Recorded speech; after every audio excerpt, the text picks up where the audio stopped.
Alright, this is pretty much a first for me. I don't really do too many YouTube videos, but I figured this should be worth showing to a lot of people that have some rat rods or just want to kill some time on YouTube or whatever they want to do. So this is my old 64 Chev Corvair. This thing sat for 35 years in a field. Didn't do nothing. It was last registered in Washington. And I picked this up about a year ago, and I've been in the process of getting it back on the road. All runs, it all drives now, brand new brakes, good freshen up on the engine. It's a factory AC car. I'm only the third owner of it, so I guess that's pretty cool. But today what we're going to be doing is we're going to be sealing up this paint because it has a nice old patinaed finish, and we want to keep it that way. So you don't need no fancy products. You don't need to spend no, $1,000 on any fancy sealing ceramic coat, butthole shiner 5000. All you need is to go down to Lowe's, get yourself some of this. This is boiled linseed oil. This is an old rat rodder's, trick that's been around for 50, 60 years. And what this stuff is for is it's supposed to seal wood finishes. But it's an oil, it's really sticky, it sticks good onto, metal surfaces, rusty surfaces, and what it does is it seals that all in, and it stops the elements from getting at it, and adds a little bit of a shine. Nothing like clear coat, so it's not going to make the whole entire thing shine like it's been painted or faked. It's still going to have a bit of a satiny finish on the rust, but it's just going to brighten things up a little bit, make things look a little bit more even. And all the while, again, keeping all the elements off it. So, quick disclaimer with linseed oil, if you're using rags or, anything like that, do not throw them in the garbage can wet. Set it in the sun, let it air out because this stuff off-gas is really bad and it has a real bad exothermic reaction. And if you throw it in the trash, it can actually off-gas enough and heat up enough that it can self-combust. So, do not throw your linseed soaked rags in the trash. Let them air out. That's very important. So what I've done here is I've taken some of the stuff, put it into a little bit of a mason jar. That way if I don't use all of it, which I probably won't, it doesn't take much with this stuff. You throw the cap on it, save it for later. This is something that you reapply. This is not a one and done thing. So this is something you'll do maybe once or twice a year, and it keeps it coated. It's just like undercoating your car, right? Keep the elements off it. So what you want to do is take some of this here, soak your rag, and then you just want to kind of rub it in here. And again, you can see just how much the stuff's spreading. That little dab is doing, well, we'll probably do about a quarter of the hood here, or trunk as it were. So yeah. My editing skills suck, so I guess you'll just have to bear with me here. I'll do the best I can, and yeah, we'll see how this turns out, I guess.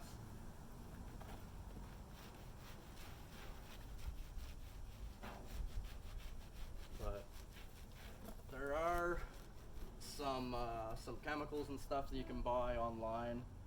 There's another guy that does a lot of stuff like I do, and you guys have probably heard of him if you're watching something like this. Vice Grip Garage, he has his own little website there.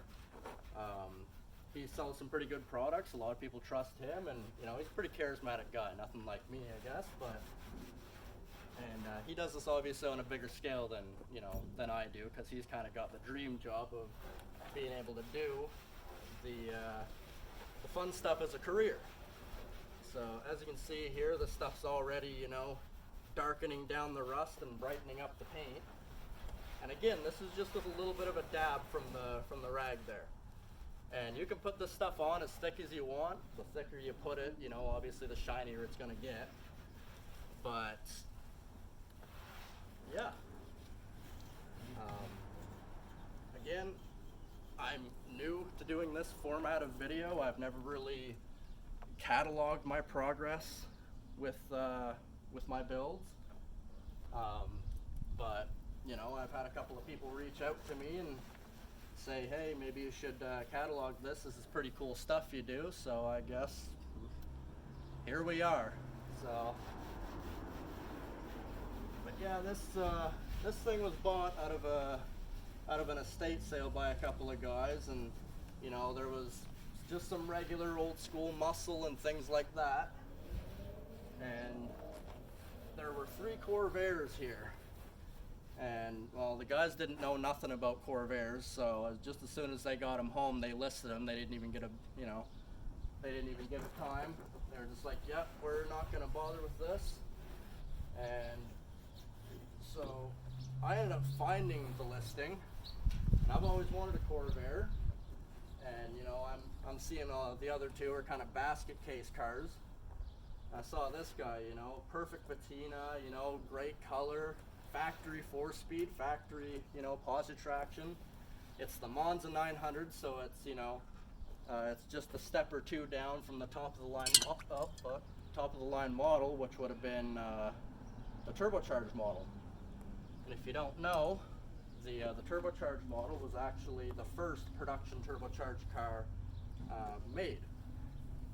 So yeah, probably gonna skip through some of this boring stuff here.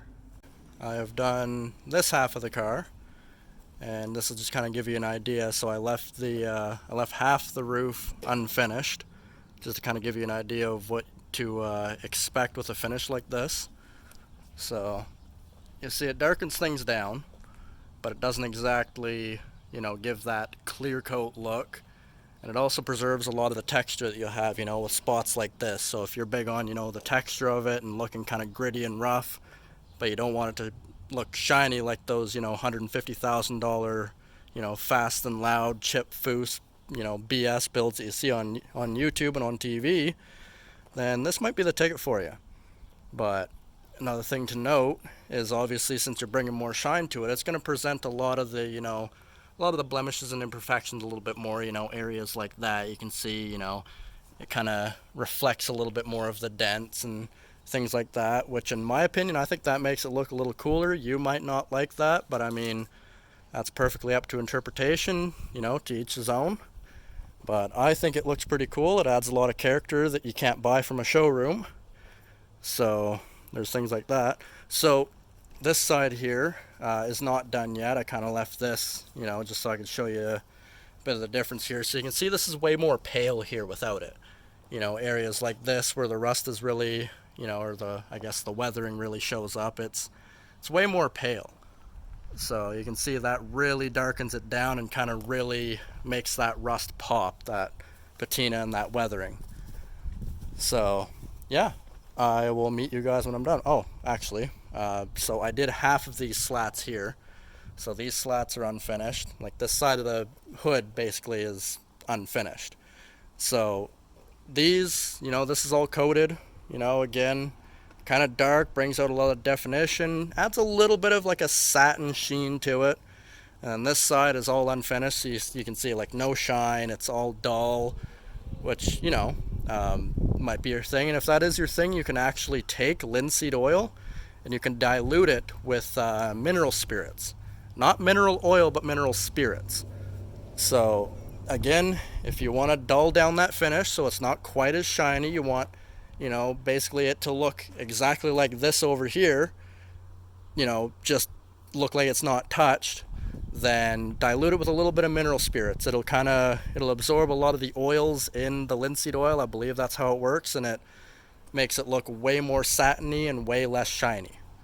But to me, I want a little bit of shine because I still got a lot of paint left on this, so I want it to, you know, still have a little bit of shine, but just not, you know, obnoxious, fake patina, you know, YouTube clickbait build, you know what I mean? So I will meet you guys back when I'm done here. So for the final thing here, so I've already done the little wipe off to, you know, get rid of some of the residual. Grab yourself some glass cleaner or Windex or whatever you want, and a nice fresh clean rag. And again, up to you.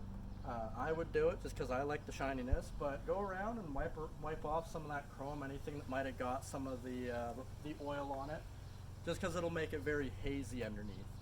So just spray a little on here and wipe all this off. And I'm going to avoid this area here because I coated all that there. That corner, I don't know if that shows up, but yeah, it does. But I left that, and so just bigger areas you can just spray right on, but some of the smaller areas, just spray it onto the rag. Just because if you spray it onto the surface, it might strip off some of the oil and might mess up the finish a little bit. But yeah, so this is pretty much it. After this, I'll give a good little walk around, and hell, maybe I'll do a story time, about this car, because there's lots to tell about it. Yeah, she has a lot of history. So,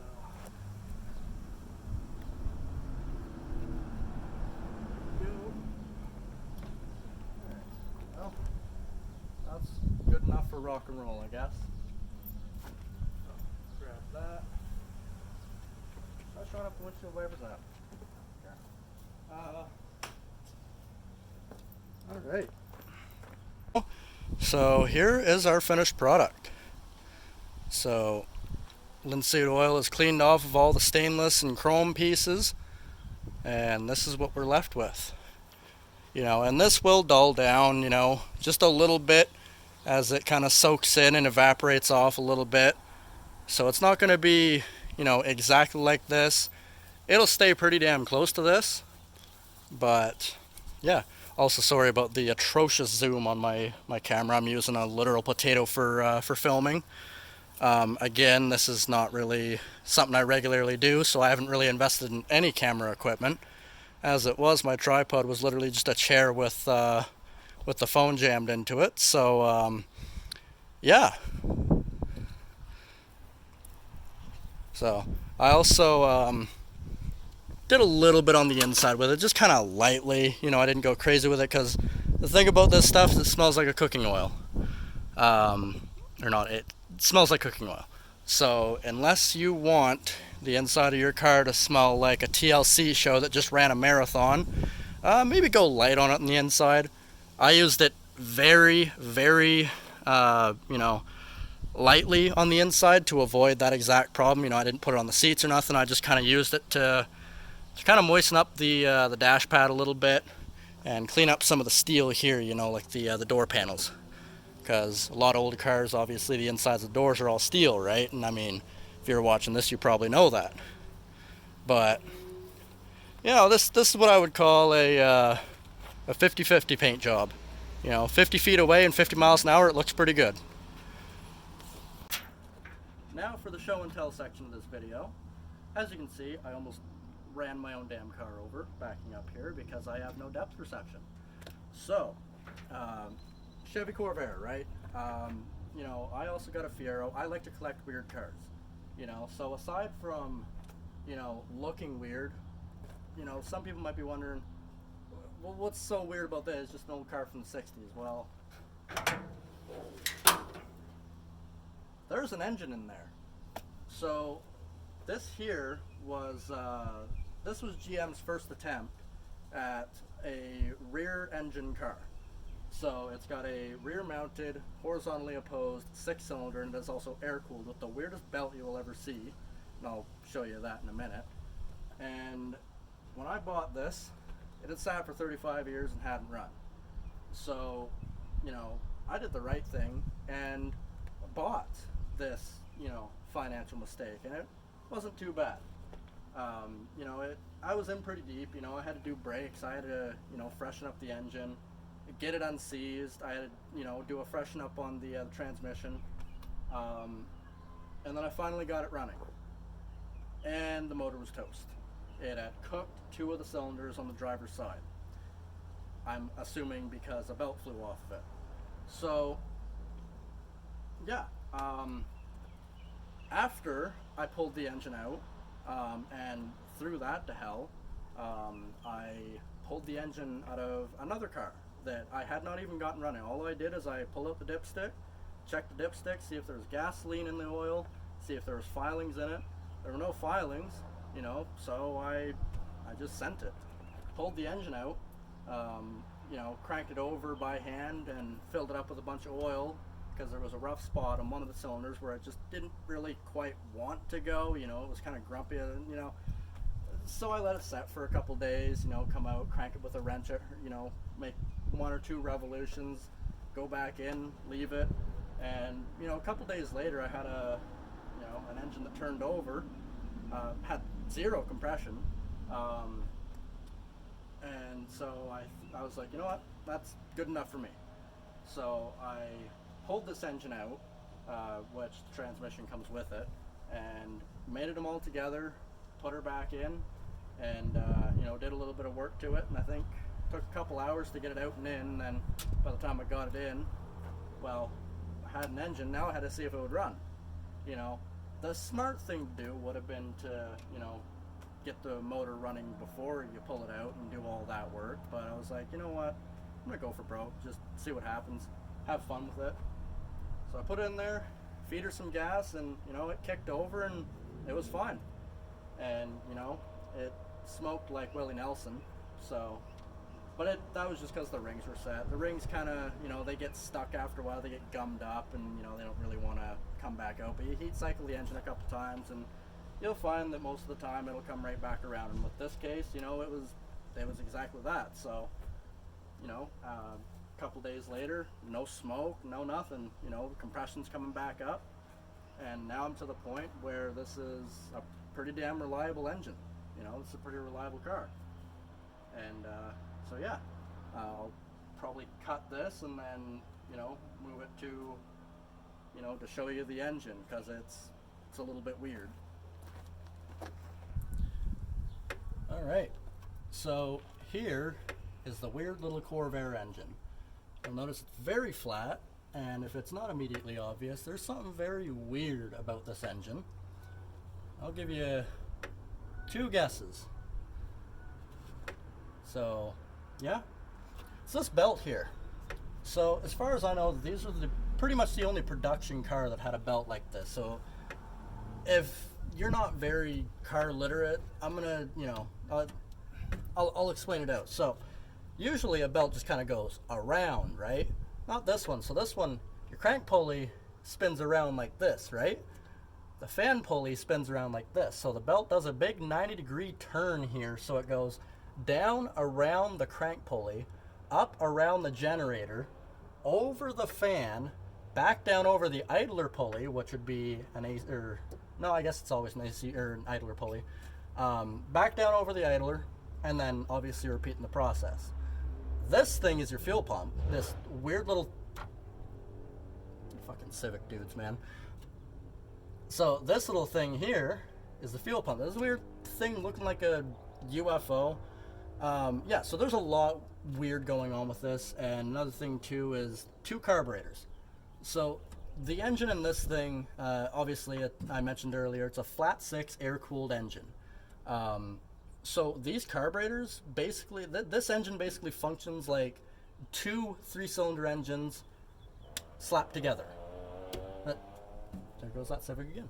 So it's really weird, but if you take the plugs out of this side of the engine and take the fuel line out, you can theoretically run it on 3 cylinders. I really wouldn't recommend it. You know, I don't have to explain that to you, but that's, you know, that's not good. So yeah, I'm gonna start this thing up and just kind of give you an idea of what this weird contraption looks and sounds like. Keep in mind this thing also has modified exhaust. It has dual exhaust put on by the previous owner. Pretty neat little setup, but very short exhaust. It's more akin to something you'd find on a motorcycle, but I mean, yeah.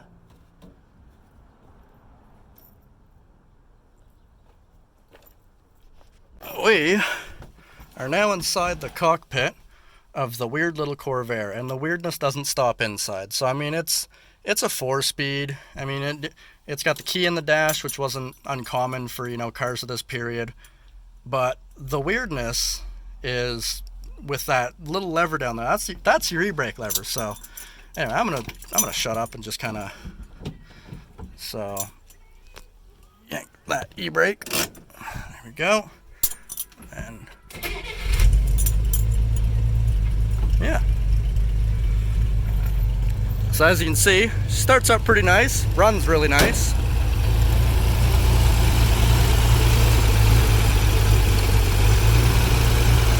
And there she is in action.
All right, so there you go.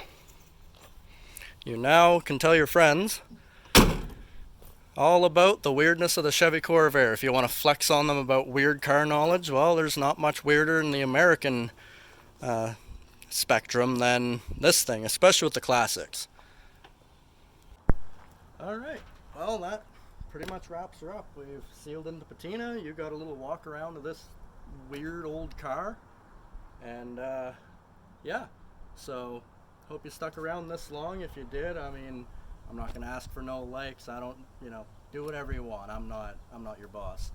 If you didn't stick around, well, I guess you're not seeing this, so I'm talking to nobody right now. But yeah, so there you go. I don't really know how to end off a YouTube video, so